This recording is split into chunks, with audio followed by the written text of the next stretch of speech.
It's amazing how well you guys respond to that. Good morning. Good morning, Dad. Today, with the ringing of our peace ball, we affirm our collective hope for peace. We acknowledge that these lands that we love are the ancestral homes of the Yavapai people, the Waipukapas, the Tolkapayas, the Kvetkabayas, and the Yavapai. Now, I could never say that first one, Waipukapas. So today, I resorted to Google, and I Googled Waipukapas and for the pronunciation guide, and it gave me something on how to pronounce W-I-P-E-S. So I'm just winging it, but Waipukapas, Tolkapayas, Kvevkapayas, and the Yavapai. These are the ancestors in this area. We are the newcomers. We are the immigrants. And we will have some gathering music from Lena.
Thank you very much. Good morning, and welcome to Granite Peak Unitarian Universalist Congregation. My name is Jack Wood, and I am your worship associate today. We extend a warm welcome to all who are here.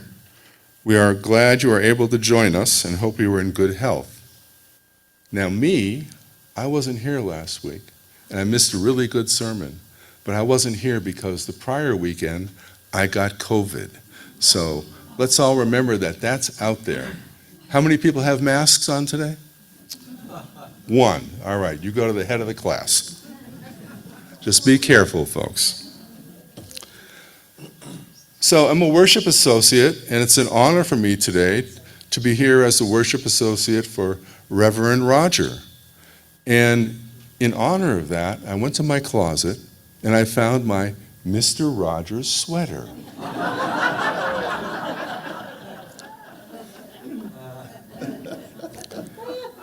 It's late October, folks, a special time of year. The World Series is underway, possibly the classic American sport, with talented athletes, enthusiastic fans, clear-sighted umpires and referees, and clear calls.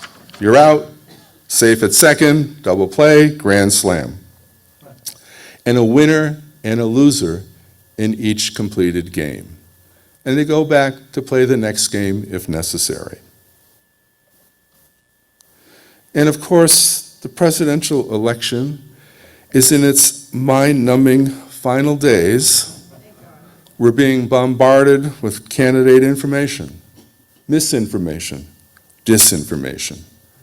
In 10 days, we'll have a victorious candidate and a defeated candidate, and each of them will reflect half of the people in this country. Winners, losers. But at least after Election Day, we can look forward to a time of peace and reconciliation and no recriminations. A time of maybe joy, maybe harmony, maybe who knows what. And that will last for about 10 weeks, because on February 2nd, Groundhog Day, in Punxsutawney, Pennsylvania, a new candidate will begin his or her run for the White House in the 2028 election. So it's late October. Perhaps you should all turn off CNN for the next few days and focus on the World Series. A simple pleasure. Or perhaps we should turn off all of our media sources and just focus on the waning days of late summery-like weather while it lasts. Welcome to our world. This is the mission statement of our congregation. We are a compassionate spiritual community that celebrates diversity, nurtures the personal and spiritual growth of all ages, shares our gifts, promotes justice for all, and serves the world we live in.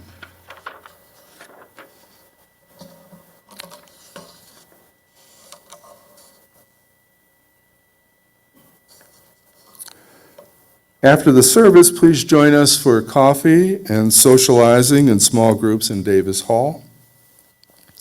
If you're viewing the service on Zoom, please join us in the breakout rooms after the service. If you're joining us here for the first time or online, please check out our website at prescottuu.org for more information about us. We are a busy congregation.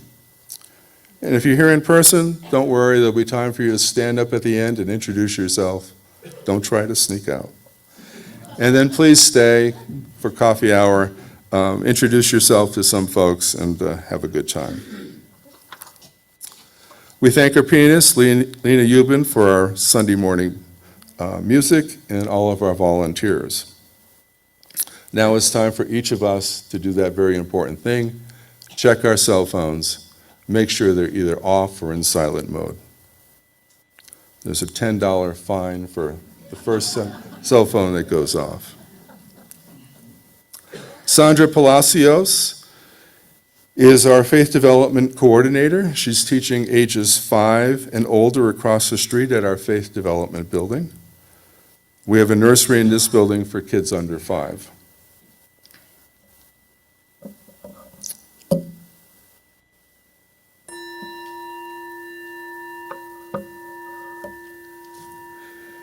It's time for our chalice lighting, and my friend Fred Krabs is going to come up and light the chalice for us.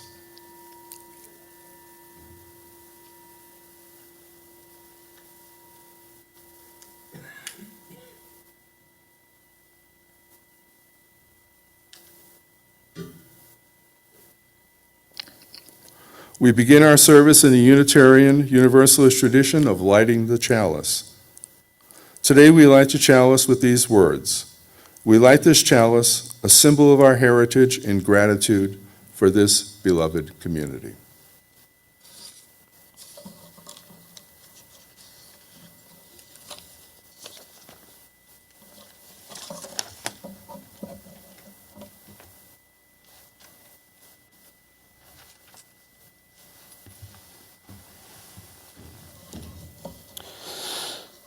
Reverend Calloway wrote these words of gathering.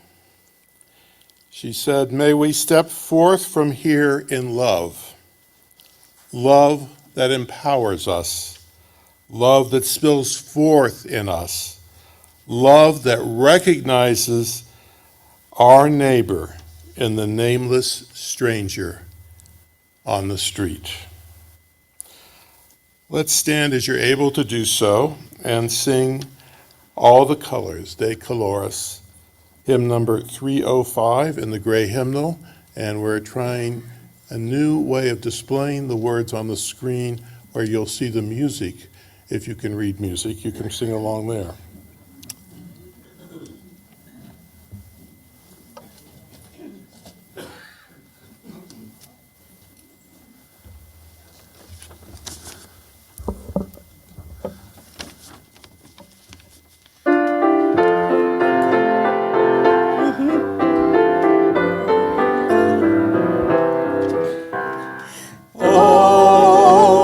Colors, yes, the colors we see in the springtime with all of its flowers.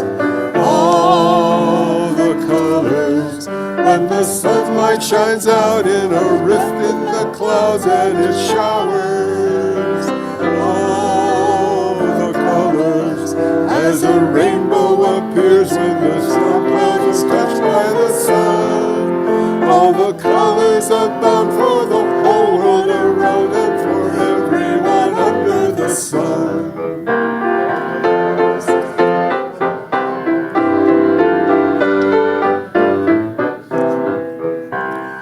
All the colors, yes, the colors of people parading in all of their banners.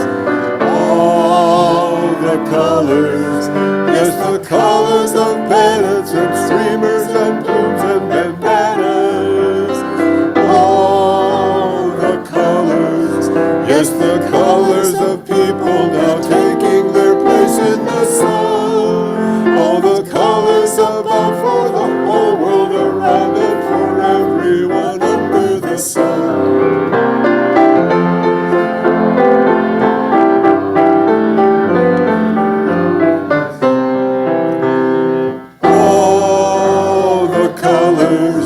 Yes, the black and the white and the red and the brown and the yellow. All the colors of people who smile and shake hands and say hello. All the colors, yes, the colors who know that their freedom is one. Now all colors above for the whole world around and for everyone under the sun.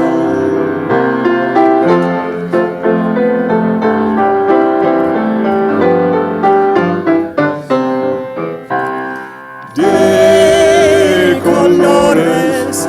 colores he visto en los campos en la primavera. De colores esos pajaritos que vienen afuera. De colores es el arco iris que vemos vivir. Y por eso los grandes amores de muchos colores me gustan a mí. Y por eso los grandes amores de muchos colores me gustan a mí.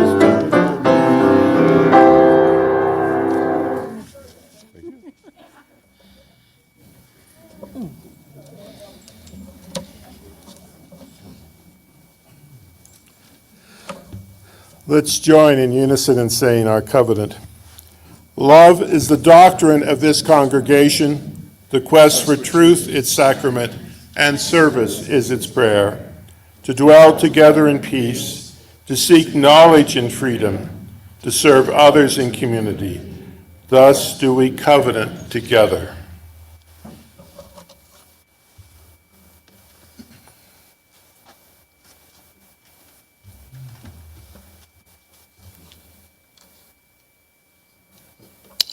We come to the time of joys and sorrows. Our beloved community is the heart of Granite Peak Unitarian Universalist congregation. As we experience a time of meditation and music, we'll take a few moments to silently acknowledge the joys and concerns of our hearts and our minds. If there is an event which moves you to joy or concern, hope or gratitude, I invite you to come forward silently and drop a pebble from this dish into our communal water as an affirmation of our connection to one another.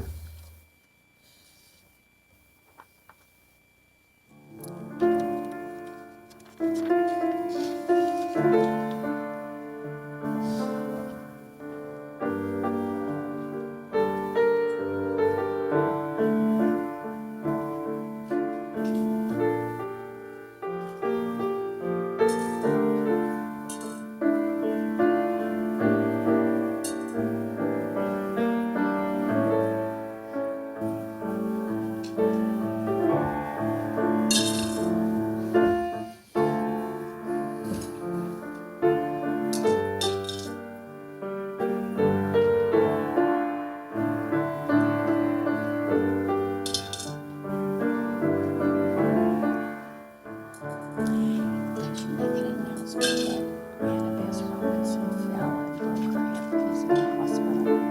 Okay, is she having visitors? Probably not.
I just added another stone. Bobby told me that Annabeth Robinson fell and broke her hip, and so she's in the hospital. And that's the information we have at this time, so think of Annabeth. May our joys and concerns surrounded by the healing communal water of our beloved community be acknowledged here today. So may it be. And now, a special hymn.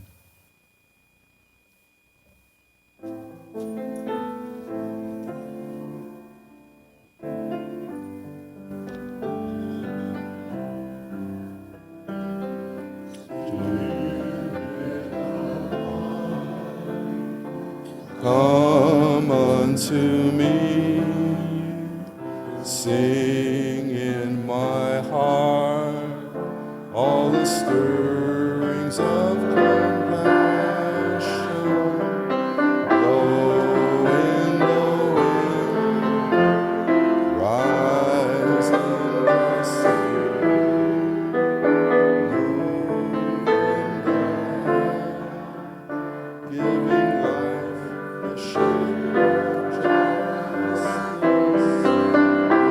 You told me Christ, set me free. Spirit of life, come to me, come to me.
As we prepare to take the offering this morning, let us embrace the feeling of connection and community that we have when we gather here each week. Let us remember that this congregation and its programs are supported by your generosity. We also give back to the greater community through our Seeds of Support program. This month's recipient is Neighborhood Outreach Christmas Giving. I'm going to put Bronwyn on the spot for a minute. Would you like to talk about neighborhood outreach?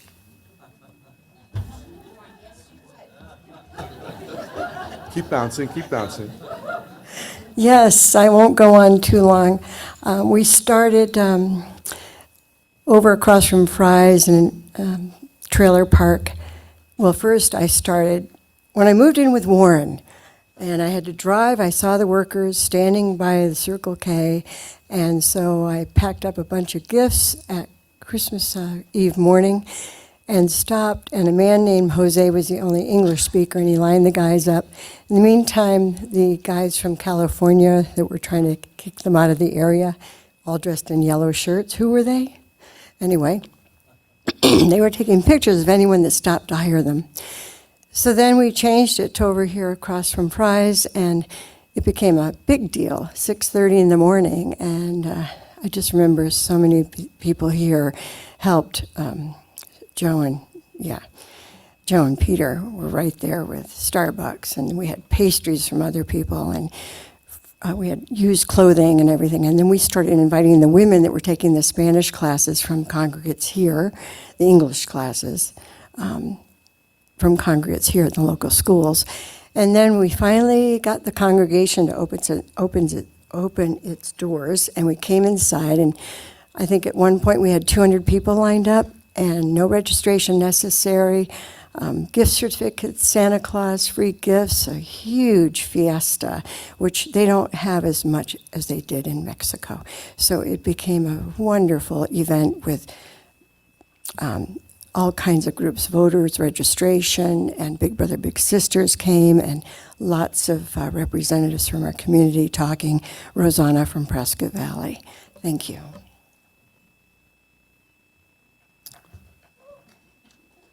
If you watch Channel 8, there's always this moment in Arizona history. So Bronwyn brought us a moment in Granite Peak Unitarian Universal history. Thank you, Bronwyn. And thank you for all the work you've done for that community. And now Lena has taken over. Thank you, Lena. And the trailer park, it's no longer there. So things change, but then things go on, which is nice.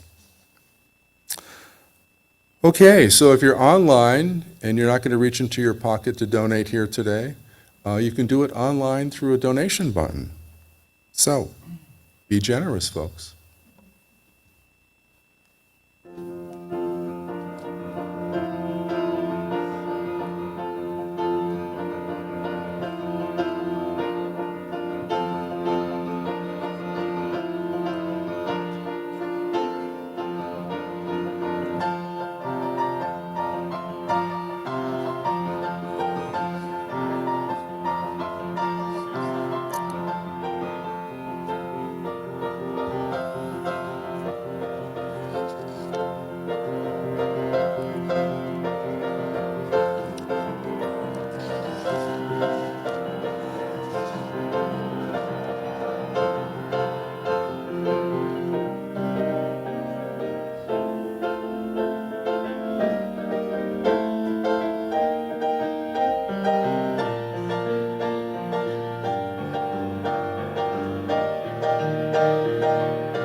I guess the music must have worked. The bags are heavy today.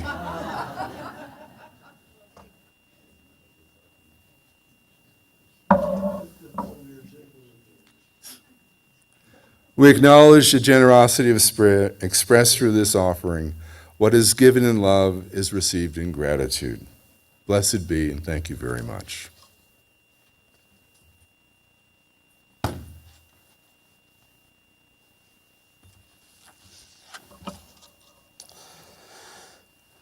So the tradition in Protestant churches is to have a scriptural reading followed by a sermon which explains it. This actually goes way back to Martin Luther, where most people did not have access to Bibles and did not know how to read.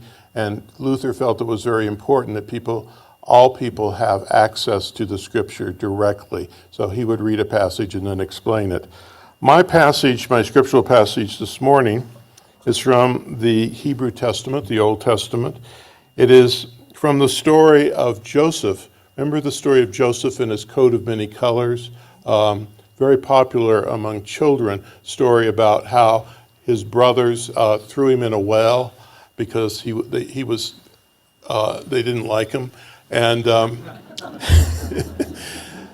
And then a slave trader came along and they pulled him out of the well and they sold him into slavery. He went to Egypt. He was very good at interpreting dreams, and he interpreted the Pharaoh's dreams and said there's going to be a drought. We need to gather together as much food and be prepared for this drought that's coming. And the Pharaoh put him in charge of running the operation. And then his brothers, who had put him in the well and sold him into slavery, had because of the drought, run out of ways to feed their crop, and they went to Egypt. In chapter 47, then Joseph went in and told the Pharaoh and said, my father and my brothers with their flocks, their herds, and all that they own have come out of the land of Canaan. And behold, they are here in the land of Goshen. From among his brothers he took 5 men and presented them to the Pharaoh. Pharaoh said to his brothers, what is your occupation? They said to the Pharaoh, your servants are shepherds, both we and our fathers. Then they said to the Pharaoh, we have come to live as foreigners in your land, for there is no pasture for your servants' flocks. For the famine is severe in the land of Canaan. Now therefore, please let your servants dwell in the land of Goshen.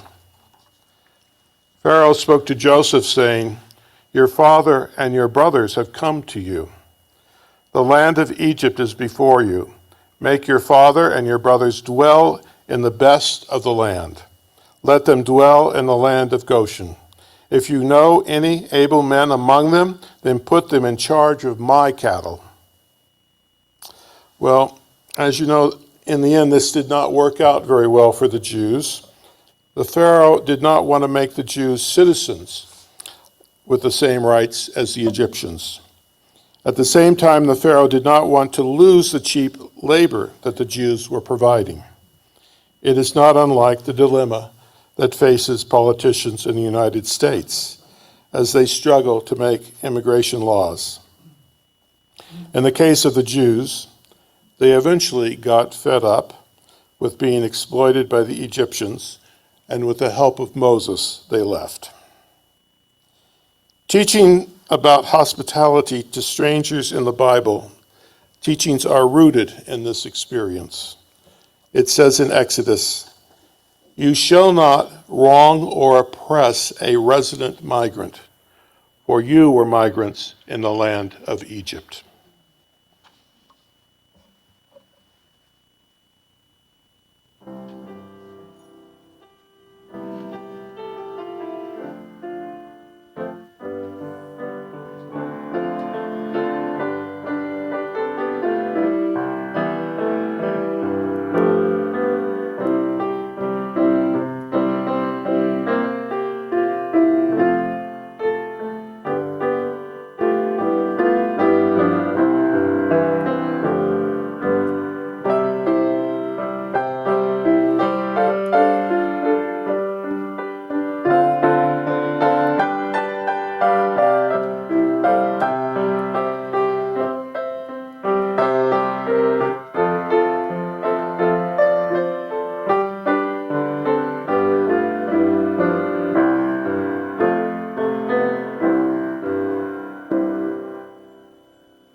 Well, this November, if you are an Arizona voter, you can vote on Proposition 314, the Arizona Immigration and Border Law Enforcement Measure.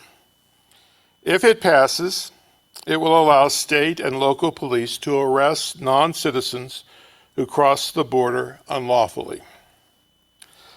Also, on November 5th, you will have the opportunity to vote for a candidate for president who is planning on a vast scale to round up undocumented people already in the United States and detain them in mass camps while they wait to be expelled.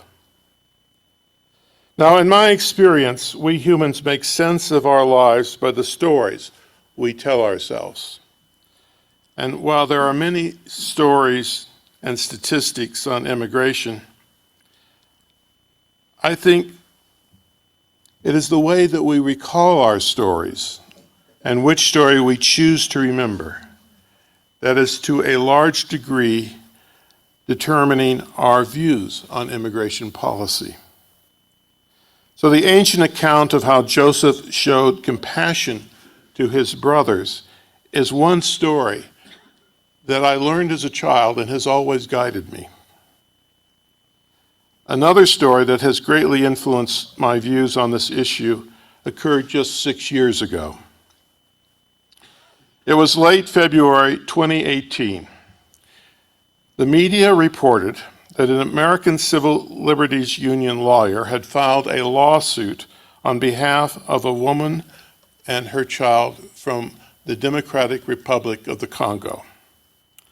According to the ACLU lawyer, Mrs. L and her daughter fled the Democratic Republic of the Congo in grave danger. When they reached the United States, November 1st, 2017, they immediately asked for political asylum. United States Immigration and Customs Enforcement officials took them into custody together. However, 4 days later, ICE officials handcuffed Mrs. L, put a restraint around her waist and her ankles, and took her daughter away. They locked Mrs. L up in a detention center near San Diego. They took her daughter to Chicago and put her in a jail for unaccompanied migrant children. Immigration and Customs Enforcement officials gave Mrs. L and her daughter no explanation for this separation. A few days after the ACLU lawsuit and the media coverage and the outrage in the public that followed, the government abruptly released Mrs. L. With the help of the ACLU, she and her 7-year-old daughter were reunited in Chicago. Now, because of the media coverage of this case, word began to spread that other families were also being separated. By mid-June 2018, like millions of others, I was upset by the news that Immigration and Customs Enforcement officials had taken thousands of children from their parents. On television, I watched children cry for their mothers as they were held in cages by our own government. U.S. Immigration and Customs Enforcement databases categorize these children as, quote, deleted family units, end quote. They place the children and the parents in separate detention facilities, often thousands of miles apart. In at least one detention facility, guards gave the children drugs to quiet them and control their behavior. Well, as a child, were you ever unexpectedly separated from your parents? I remember when I was about 5 years old, my parents and I were visiting the Desert Botanical Garden in Phoenix. Somehow, I lost my parents. I could not find them, and I was very afraid. After wandering around for a time among the cactus, I finally made my way to the family car in the parking lot. I believed they would not drive away without me. Eventually they show up, and I felt an enormous relief. I don't know how much time I was separated from my parents. It was probably only a few minutes. Nevertheless, Many, many years later, I still remember how afraid I felt. Perhaps you have a similar memory that helps you imagine in a small way the fear the children separated from their parents might feel. Separating children from their parents at the border is not the America that I love. In June of 2018, I was serving a church in Florida. I wrote a letter to Florida Senator Marco Rubio, and I said the obvious in the letter, that this separation of children from their parents contradicts both the values of religion and the values of the United States of America. I was visiting Washington, D.C. that week, so rather than mail the letter, I went to the Russell Senate office building on Capitol Hill, and I hand-delivered my letter to one of the staff persons. The staffer I talked to said that there were 14 summer interns in the next room answering the phones. He said all day long, people were calling and sending emails to protest the separation of children from their parents. Now, sometimes moral outrage from hundreds of thousands of Americans does work. So later that same day, President Trump issued an executive order to end the family separation policy. However, the problem was not solved. The president offered no plan to reunite the thousands of children who had already been separated from their parents. The ACLU filed a motion expanding its original lawsuit into a nationwide class action suit on behalf of hundreds of other unnamed families who had been separated. The American Civil Liberties Union lawyer argued that the separation of children from their families was a violation of the Constitution's Due Process Clause, a violation of federal law protecting asylum seekers, and a violation of the government's own directive to keep families intact. The case was assigned to a judge nominated to the federal bench in 2003 by President George W. Bush, a man confirmed unanimously by the Senate. His name is Dana Makatu Sabra. Sabra's father was in the Army, stationed in Japan during the Korean War, when he met Sabra's mother in 1954. The couple married in 1955 and moved to the United States in 1956. But they encountered trouble finding housing because of the prejudice against a mixed marriage, prejudice against the Japanese at that time. Judge Sabra said, "In light of that experience, I was raised by my parents with a great awareness of prejudice. There were times when I was growing up that I felt different and hurtful things occurred because of my race." Sabra said that looking back, he sees those experiences as opportunities for him to grow as a person. He graduated from the School of Law at the University of the Pacific in Stockton, California in 1985. Well, I first heard about federal Judge Sabra June 26, 2018, when I read the news report. In San Diego, he issued a 24-page decision. He wrote in part, 11 weeks ago, plaintiffs leveled the serious accusation that our government was engaged in a widespread practice of separating migrant families and placing minor children who were separated from their parents in government facilities for unaccompanied minors. According to the plaintiffs, the practice was applied indiscriminately and separated even those families with small children and infants, many of whom were seeking asylum. The practice of separating these families was implemented without any effective system or procedure for 1, tracking the children after they were separated from their parents, 2, enabling communication between the parents and their children after the separation, and 3, reuniting the parents and children after the parents are returned to immigration custody. This is a startling reality. The government readily keeps track of personal property of detainees in criminal and immigration proceedings. Money, important documents, and automobiles, to name a few, are routinely cataloged, stored, tracked, and produced upon the detainee's release at all levels, state, federal, citizen, and alien. Yet the government has no system in place to keep track of, provide effective communication with, and promote and promptly produce alien children. The unfortunate reality is that under the present system, migrant children are not accounted for with the same efficiency and accuracy as property. In effect, these parents have been left in a vacuum without knowledge of the well-being and location of their children, to say nothing of the immigration proceedings in which those minor children find themselves. Some parents have already been deported without their children, who remain in government facilities in the United States. When children are separated from their parents under these circumstances, the government has an affirmative obligation to track and promptly reunify these family members. A practice of this sort implemented in this way is likely to be so outrageous that it may fairly be said to shock the contemporary conscience, and is so brutal and offensive that it does not comport with traditional ideas of fair play and decency. Separating children from parents is a highly destabilizing, traumatic experience that has long-term consequences on child well-being, safety, and development. We are a country of laws and of compassion.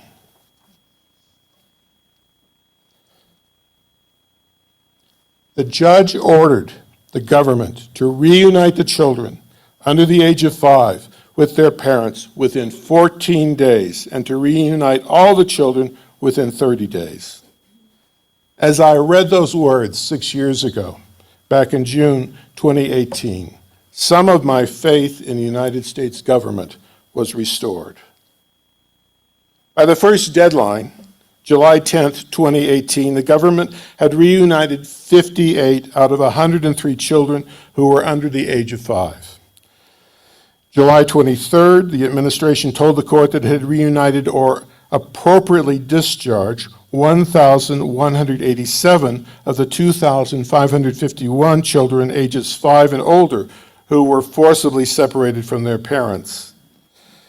In an estimated 463 cases, U.S. Customs and Border Protection had deported parents without their children and now could not find the parents. Because of poor record keeping, officials were not entirely sure of the number of children and the number of parents. Judge Sabraw called these revelations deeply troubling. At the hearing, the judge summarized the situation. There were 3 agencies, and each of them was like its own stovepipe. Each had its own boss, and they did not communicate. What was lost in the process was the family. The parents did not know where the children were did not know where the parents were, and the government did not know either. August 2nd, 2018, the Justice Department suggested the American Civil Liberties Union should use its network of law firms, non-governmental organizations, volunteers, and others to track down the parents that the government had separated from their children and deported. Judge Sabraw was not happy with the government's effort to shift responsibility to the ACLU. He said, "This is the result of the government separation and then the inability and the failure to track and reunite. And the reality is that for every parent who is not located, there will be a permanent orphaned child, and that is 100% the responsibility of the administration." November 5th, using your own good judgment, you will have the opportunity to vote for a candidate for president. One of the candidates, if elected, is planning to round up undocumented people already in the United States on a vast scale and detain them in large camps while they wait to be expelled. According to the New York Times, Mr. Trump and his aides have not yet said whether they will reenact separating children from their parents. When pressed, Mr. Trump has repeatedly declined to rule out reviving the policy. How did we get to this point as a nation? Well, before September 11th, 2001, the United States was one of the most open countries in the world. However, in the aftermath of the terrorist attacks, the government began to close its borders. The September 11th attack made us afraid. 23 years later, the fear continues. One response was to invade Afghanistan and try to change its government. This led to the longest war in United States history, and in the end, it was unsuccessful. Today, many people see building a wall on our southern border as a more effective way to keep us safe. Research on the effectiveness of border walls is very limited. One study suggests that new barriers on our southern border so far have accounted for about a 5% decline in illegal immigration. While much of the focus has been on whether and how to curb illegal entry at the southwestern border, tens of thousands of foreign visitors are still arriving by airplane each year, and they don't leave. These persons have visas to get into the United States, and then they stay after the visas expire. The 9/11 hijackers all entered the United States at airports with tourist or business visas, one with a student visa. We are 9 days away from our election. If you are an Arizona voter, you can vote on Proposition 314, the Arizona Immigration and Border Law Enforcement Measure. If it passes, it will allow for state and local police to arrest non-citizens who cross the border unlawfully. But I wonder, how will law enforcement officers determine who is and who is not a citizen? Will we all need to carry our birth certificates or our passport with us? Proposals that consider religious values, proposals that are both compassionate and practical, do exist. One example was a 168-page report published in 2009 by the Council on Foreign Relations. The report described a fair, humane, and orderly way to allow the millions of people currently living illegally in the United States to earn the right to remain legally. It describes a legal immigration system that operates efficiently, that responds accurately to the labor market needs, that restores an enforcement regime that discourages employers and employees from operating outside that legal system, and that creates appropriate penalties for those who violate the rules. There are professionals in this field, experts in this area, who can create such a system if they are empowered to do so. I don't know the outcome of the vote on November 5th. Still, I find hope in the fact that there are many compassionate people in our country, people who will pick up the phone and call their representative, call their senators, people who will send emails, people who will write letters, and people like Judge Dana Makatu Sabra. He said June 26, 2018, "We are a country of laws and of compassion." He said separating children from parents is outrageous, shocking, brutal, and offensive. And he ordered the government to reunite these families. Dana Makatu Sabra's middle name was given to him by his mother, a Japanese word. Makatu is the Japanese word for truth. Well, I give thanks for the judge's courage. 6 years ago, he saved America's soul. And I pray that good people like him will continue to prevail. Let's stand and sing our last hymn, "When Our Heart is in a Holy Place."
We are blessed with love and amazing grace when our heart is in a holy place. When we share the silence of a sacred space and the God of our hearts lives within, and we feel the power of each other's faith, then our heart is in a holy place. When our heart is in a holy place, when our heart is in a holy place, we are blessed with love and amazing grace. When our heart is in a holy place, when our heart is in a holy place.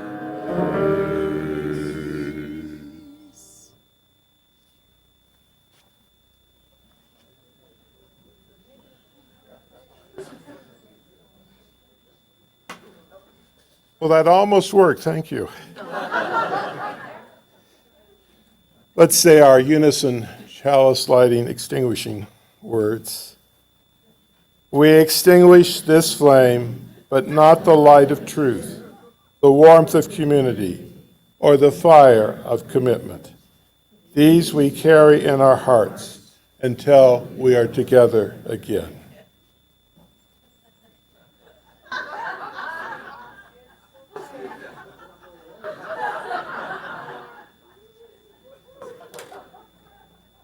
Just jump in anywhere and start singing, folks. Okay. I have some closing words, and I knew that the theme today was going to be immigration, and I found a poem by Richard Blanco. Richard Blanco was named by President Obama as the 5th inaugural poet, so I assume that he was at the inauguration in 2009. I can't verify that, but I think so. And he wrote a book called Mother Country. His mother, at least, came from Cuba, I think, in the 1960s. And this poem, Mother Country, is in a book called How to Love a Country that Richard Blanco published. And I won't read the whole poem, but I'll read the last third of it. To love a country as if you've lost one, as if you were on a plane departing from America forever. Clouds closing like curtains on your country. The last scene in which you're a madman scribbling the names of your favorite flowers, trees, and birds you'd never see again. Your address and phone number you'd never use again. The color of your father's eyes, your mother's hair. Terrified you could forget these. To love a country as if I was my mother last spring, hobbling, insisting I help her climb all the way up to the U.S. Capitol, as if she were here before you today instead of me. Explaining her tears, cheeks pink as the cherry blossoms coloring the air that day, when she stopped, turned to me and said, "You know, mijo, it isn't where you've been born that matters. It's where you choose to die. That's your country."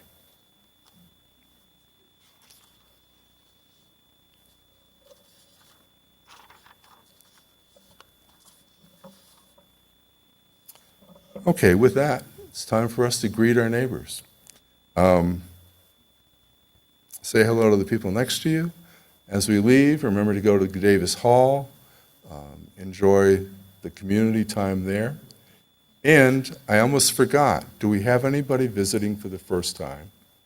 Or somebody who hasn't been here in a while? If you're brave enough to stand up, we would love to meet you and greet you.